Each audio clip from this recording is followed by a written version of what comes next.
it interested me to be able to show that women were just as capable to do it as what men were.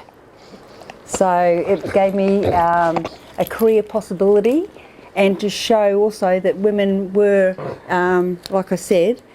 just as capable of doing it as men were.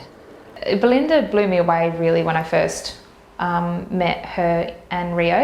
in her home, and one of the very first things she showed me was that part of her life before her accident, and what she did, and the paratrooping and the training all those men, and back in the 1980s where it just wasn't the norm for a woman to do that. Having been on Yarn Event as the first female parachute jump instructor in June '89, the gentlemen or the guys responded to me, a female, teaching them. And it's just something that they'd never done before, where I had done over 300. I had quite a good respect and also discipline from them, which was really good. Billinda very much explained the difficulties that she did have and the challenges that she had in that environment, but she did it she loved what she did, and she did it for so long. And for me, walking into that space, it was quite inspiring as a woman, because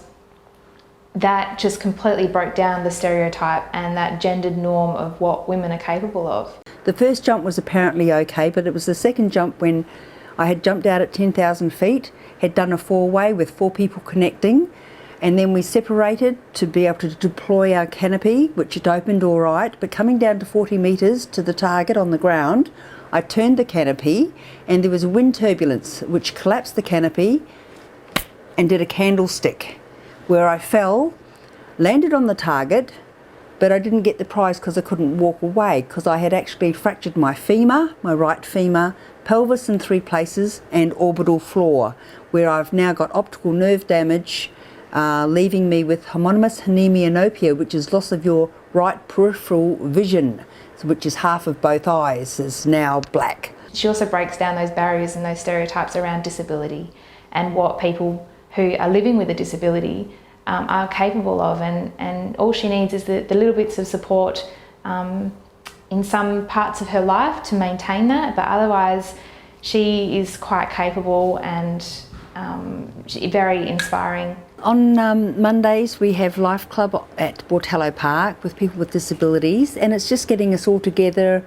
and being able to relate to what we've all got, because we're all in the same boat, so to speak.